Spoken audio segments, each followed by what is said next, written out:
नमस्कार, मैं हूं Ashok Vyas. Vision of Asia voice of community कार्यक्रम में आपका स्वागत है। 30 मई को हम बात कर रहे हैं। सिर्फ 2 दिन हुए हैं उस ऐतिहासिक दिवस को बीते जब भारत में संसद के नए भवन का उद्घाटन हुआ। आपको दिखाएंगे कुछ ऐसे दृश्य जो आपको गर्व से भर देंगे। साथ ही आप जानेंगे किस तरह देखते हैं भारत के प्रधानमंत्री नई संसद की कार्यवाही, कैसे सबके साथ मिलकर विकास की यात्रा आगे बढ़ाने में सहायक हो, ऐसी प्रार्थनाओं के साथ। इसके अलावा हम आप तक पहुंचाएंगे भारतीय संस्कृति के प्रभाव और प्रेरणा का असर किस तरह सेकंड जनरेशन इंडियन अमेरिकन पर हो रहा है, और वो कथक उत्सव मनाने के लिए उत्साह से जुटे हुए हैं।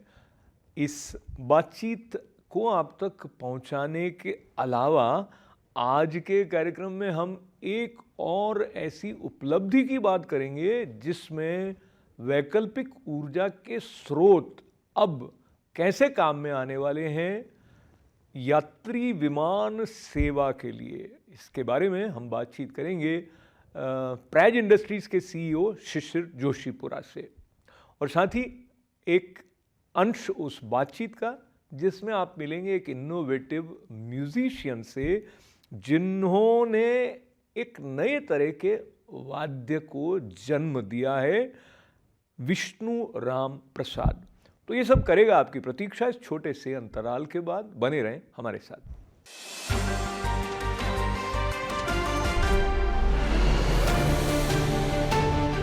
ऐतिहासिक दिन के रूप में याद किया जाएगा 28 मई का दिन भारतीय प्रजातंत्र की यात्रा में।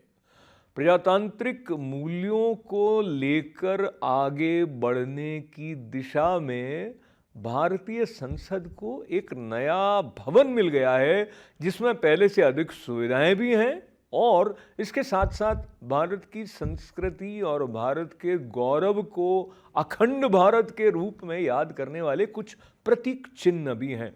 आइए देखें कुछ दृश्य नई संसद के नए भवन के उद्घाटन समारोह पर।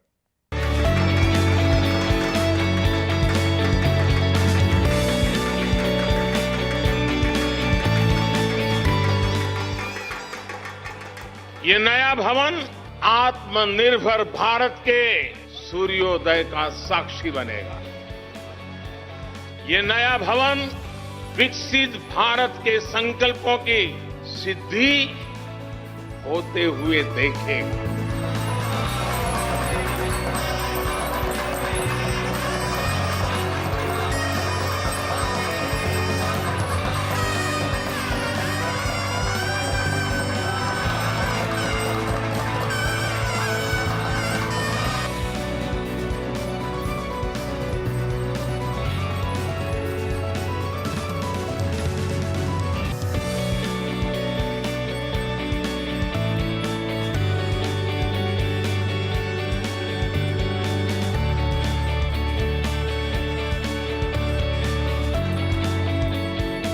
ये सिर्फ एक भवन नहीं है, ये 140 करोड़ भारतवासियों की आकांक्षाओं और सपनों का प्रतिबिंब है।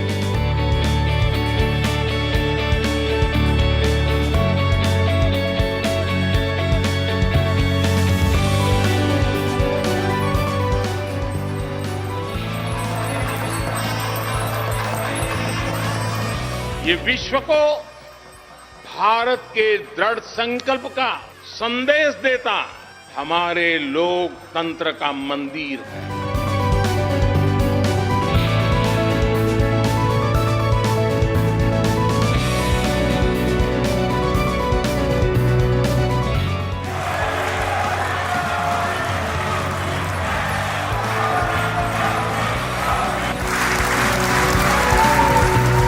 ये नया संसद भवन योजना को यथार्थ से, नीति को निर्माण से, इच्छा शक्ति को क्रिया शक्ति से, संकल्प को सिद्धि से जोड़ने वाली अहम कड़ी साबित होगा।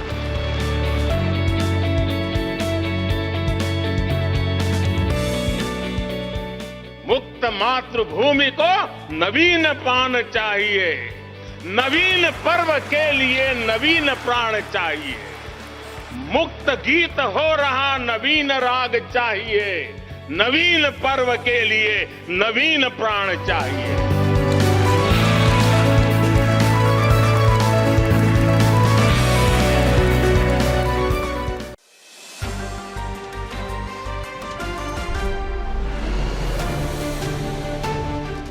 अनेकता में एकता है हिंद की विशेषता। ये गीत आपने सुना भी होगा और इस गीत को भारत की भूमि किस तरह से जीती है, चाहे वो आम मनुष्य हो चाहे वो संसद हो। संसद में ये भावना नए भवन के साथ किस तरह से सशक्त रूप में भारत की एकता और अखंडता को लेकर आगे बढ़ेगी, इसके बारे में आइए सुनते हैं भारत के प्रधानमंत्री नरेंद्र मोदी जी को। साथियों, एक समय था जब भारत दुनिया के सबसे समृद्ध और वैभवशाली राष्ट्रों में गिना जाता था।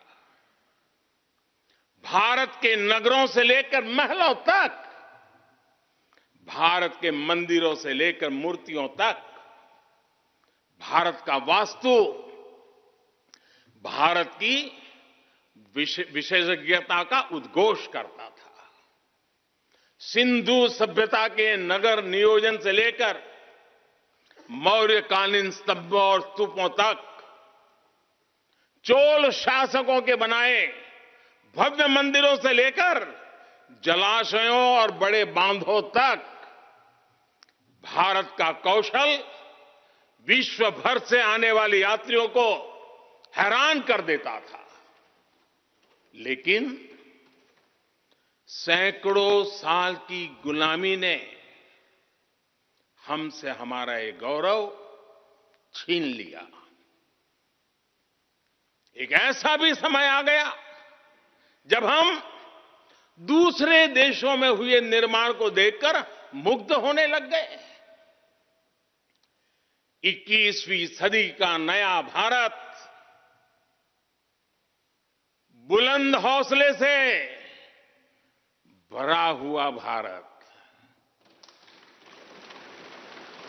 अब गुलामी की उस सोच को पीछे छोड़ रहा है। आज भारत प्राचीन कला की उस गौरवशाली धारा को एक बार फिर अपनी तरफ मोड़ रहा है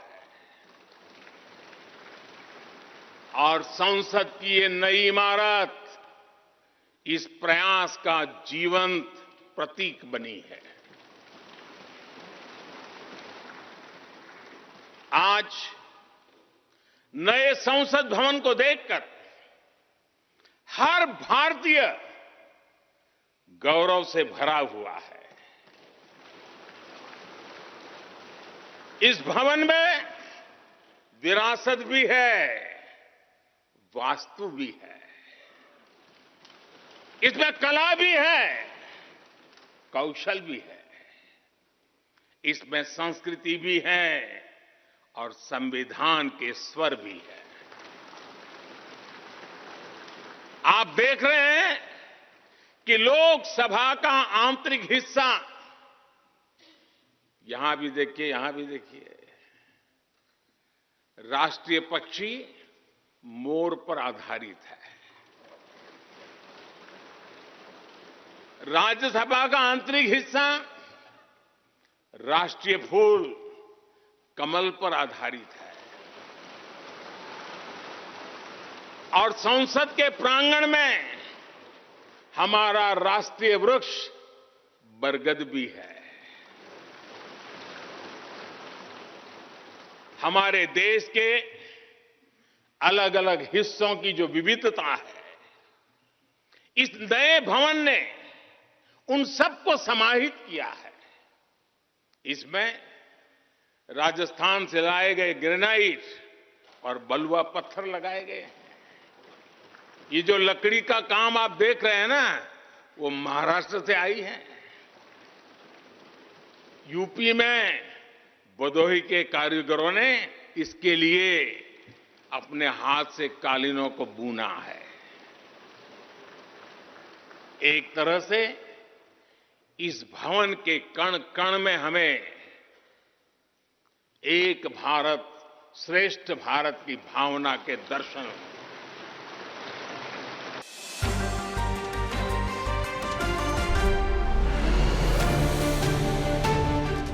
भारतीय संस्कृति की बात को लेते हुए जब हम न्यूयॉर्क चले आते हैं तो याद आता है एक ऐसा उत्सव जिसमें भारत के आध्यात्मिक चेतना को कलात्मक रूप से जागृत रखने के लिए सक्रिय हैं second generation Indian Americans. Hina के साथ हमने बात की, मीनाक्षी के साथ हमने बात की। बातचीत है आने वाले कथक उत्सव के बारे में, आइए सुने। It relates to life in a special way. When we look at life, it's about learning, it's about celebrating, and how culture plays a significant role in helping us celebrate life with all its beauty and glory is the essence of Indian culture. And when we look at the Indian classical dance forms, and you think about the environment in which you start living in once you come to New York, it becomes a very far fetched dream that you have kids growing up and learning classical art forms like Kathak dance, but that's not just happening. There are young professional Indian Americans who are also observing the glory of Kathak in the form of New York Kathak Festival. And I have the pleasure of welcoming two young ladies who are actively participating, supporting, and making this happen. So, first, let me take this opportunity of welcoming हैना and Meenakshi. नमस्ते, स्वागत है आप दोनों का। तो नमस्कार। Namaste. Festival की तरफ आने से पहले Meenakshi, did you learn Kathak? Who did you learn and what was it like being a Kathak dancer? Sure. I started learning in Kathak in India at a very young age from Mrs. Pathak. She belonged to the Jaipur Gharana. When I relocated to New York City, I trained with Mrs. Janaki Patrick, who is a student of the late Pandit Birju Maharaj Ji, and she specializes in his pioneered Kathak Lucknow Gharana. The reason for wanting to learn Kathak or getting back to it is I love classical dance. I love music. I grew up with it in my family and household, and I wanted to continue practicing and learning it. Over the years, being in a foreign country, I think I have now lived in New York City for 23 years, so most of my adulthood and most of my life. You look for touch points that take you back to your roots, that take you back to where you grew up. And Kathak gave me that. It has given me touch points with India, with classical dance, and some of the best friends that I have in this country today. I think one of your friends is here with us also. That's right. Let me also ask the same question to you, Hannah, and talk to me about how Kathak helps you in developing as a person. In terms of you guys are all professionals, which means there are certain skill sets that are required, whether you are in fashion designing field or marketing or whatever. So, how do you see the experience of being a Kathak dancer helps you build a bridge in doing to the best of your ability whatever it is that you are doing? So honestly, it is brings out your creative side. Kathak is something that keeps you grounded. It keeps you creating. It continues to help over time in many, many years with the discipline that is also involved. So any type of classical form, when we learn a classical form, it helps keep your mind in a certain direction, helps keep everything moving in a certain direction, helps keep your life focused in a certain direction. And as we move forward, it is something that we have honestly strived to bring forward to the other generations to come. So that is something that has always kept us very focused on that aspect. And bringing it back to the real world and your day-to-day life, you continue to bring those learnings and those teachings that you learn in class. It doesn't have to be the actual art form, but rather the nurturing and the teachings that you get from your Guruji into your everyday life. I think that is the biggest takeaway that you can take from learning a classical dance form.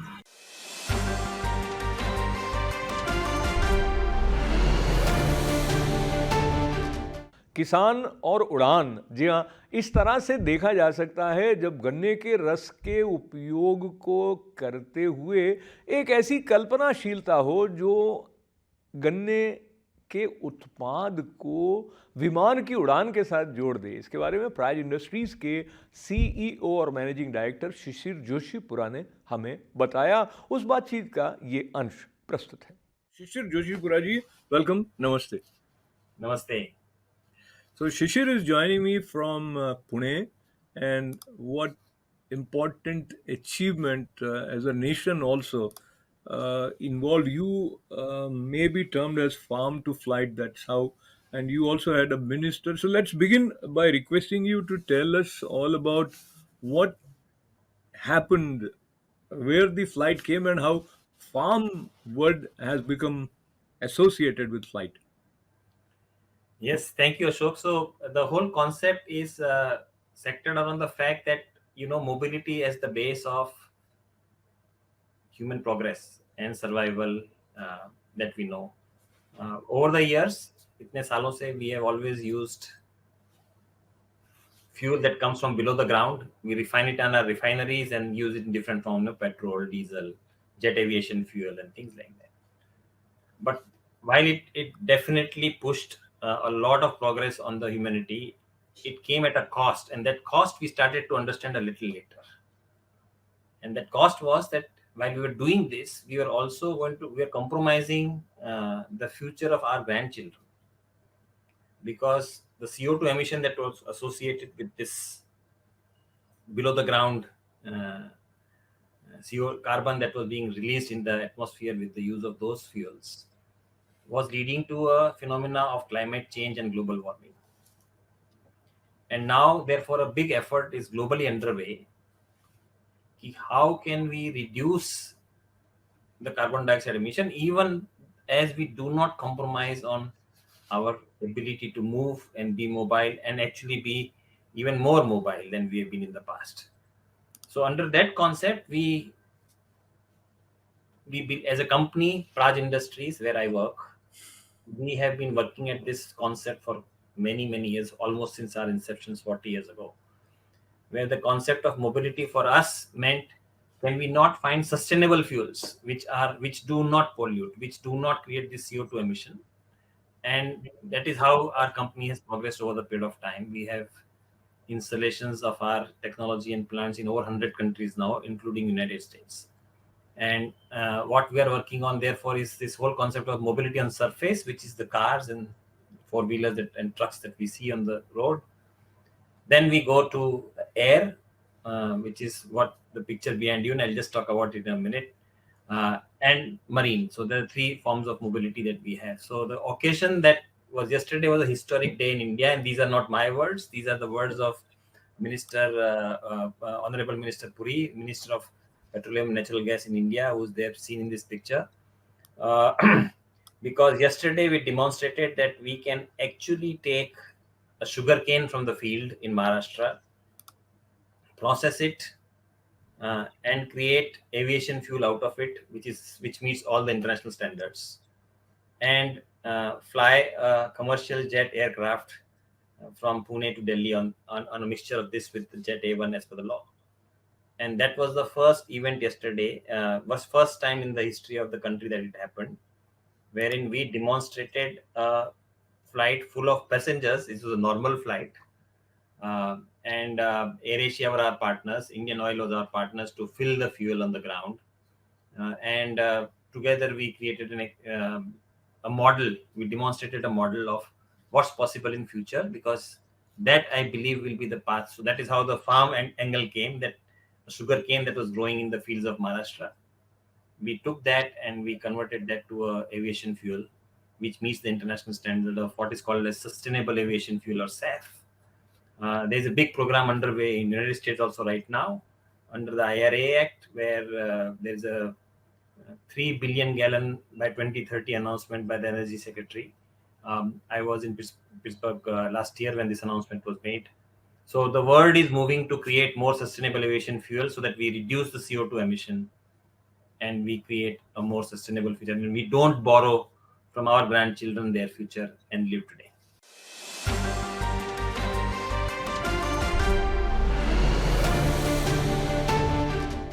Vishnu Ram Prasad एक अनूठे संगीतज्ञ हैं और अनूठे इसलिए क्योंकि उन्होंने एक वाद्य को ऐसा नया रूप दिया है जिसको लेकर वो विविधता से संगीत के स्वर लहरी के साथ न केवल स्वयं तन्मय हो जाते हैं बल्कि सुनने वालों को भी तन्मय कर देते हैं। उनकी एक कार्यक्रम के बाद उनके साथ हुई बातचीत का ये अंश प्रस्तुत है शनिश्चर भगवान के मंदिर के एनेक्सी हॉल से।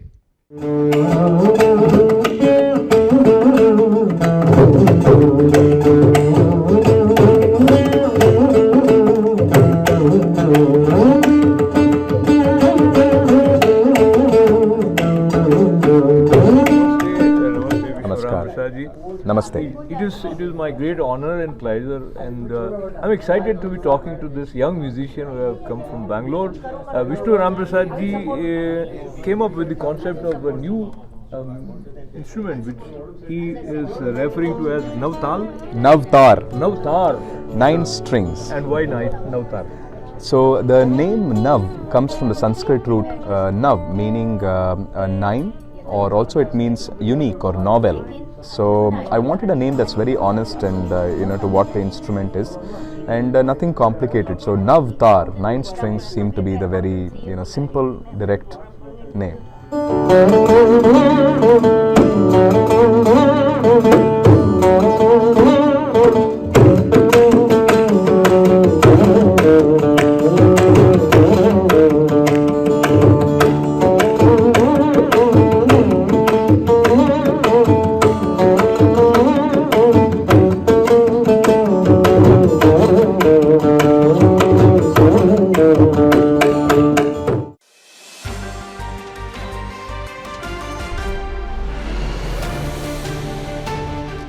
और अब आज का vision of Asia voice community कार्यक्रम समाप्त करने से पहले हम आपको याद दिलाना चाहेंगे कि आप फेसबुक पर हमारे मित्र बने, ITV गोल्ड के यूट्यूब चैनल को सब्सक्राइब करने के अलावा अपने लिखने के क्रम को जारी रखें events@itvgold.com पर। हमारा साथ देने के लिए फिर एक बार आपका आभार। अशोक व्यास को अनुमति दें। नमस्कार।